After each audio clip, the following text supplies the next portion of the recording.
Hello, this is five-time Academy Award-winning actor and producer Clint Eastwood. I have produced and starred in many great movies such as Trouble with the Curve and Gran Torino. Recently, I read a great book called The Founding Brothers by Joseph J. Ellis, a novel about the founders of our country. This is my journal for the novel. For the first 2 chapters, I will be doing some live interview. For the next 2, some writing, and the last 2, some movie making. Enjoy. Chapter 1, The Duel. Before I start talking about it, I'd like to introduce my friend here. This is Mr. Aaron Burr. Okay, Mr. Burr. Well, after reading Chapter 1 in the book Founding Brothers, I have a completely different understanding of the feud that you and Mr. Hamilton had.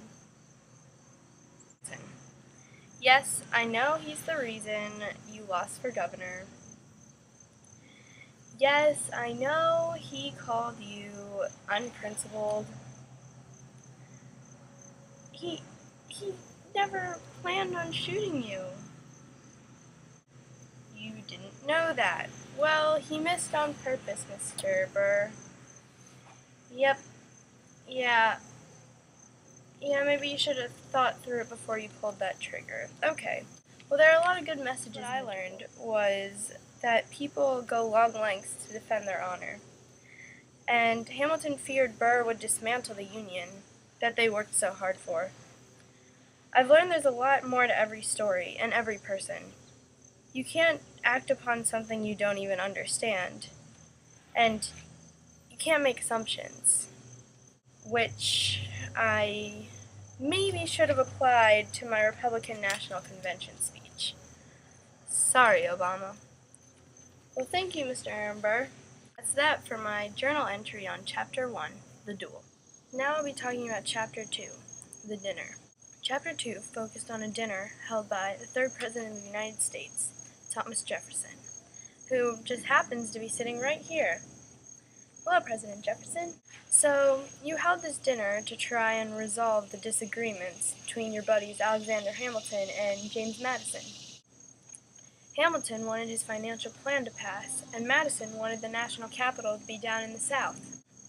After the dinner, both were passed. Good job, President Jefferson. You don't look like a fan. You weren't a fan of this dinner? Oh yeah. You later said it was the worst mistake of your political career. You felt played by both Hamilton and Madison. But it wasn't all bad. What this chapter helped me realize is that your ability to mediate behind the scenes helped mine the growing political gap. I've learned that to be a good leader, you must promote and sometimes even lead compromise. So back in 2008, when I was on the California State Park and Recreation Committee, I may have been able to compromise with Governor Schwarzenegger about that route extension, which may have led to my reappointment in the position. Well, thanks, President Jefferson. You're a great man. You've done a lot of great things. Maybe I'll write a movie about you someday.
Chapters 5 and 6 discussed the ongoing relationship between John Adams and Thomas Jefferson. They complemented each other well politically, even though one was a Federalist and one was a Republican. But once the presidential campaign started, it went truly competitive. They both publicly attacked each other through public statements or even just congressional assemblies. Both wanted to keep their friendship that has lasted for years and years, so during the middle of the campaign, they reached peace. However, the separation of political parties continued to separate them. Although their friendship hit some rough patches, their friendship stayed strong. Their friendship shows that even those with strong personalities, such as the Founding Fathers, can settle their differences. I learned from this chapter, and also chapter 6, that the spirit of the revolution was starting to fade behind the importance of political parties. As a libertarian, I don't like to choose sides, which I guess is a good thing, since most of the people in Hollywood are liberals, and I lean to the more conservative side. And that's my journal entry for chapters 5 and 6.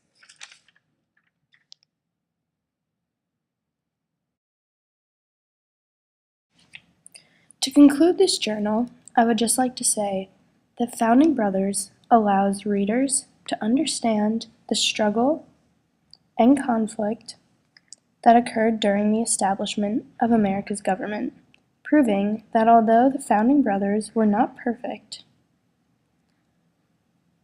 their differing opinions is what gave balance to the country's political system. Founding Brothers by Joseph J. Ellis was a great read. The book gave deep insight into what went on during the early times of our country. Hey, maybe I can write a movie about it someday.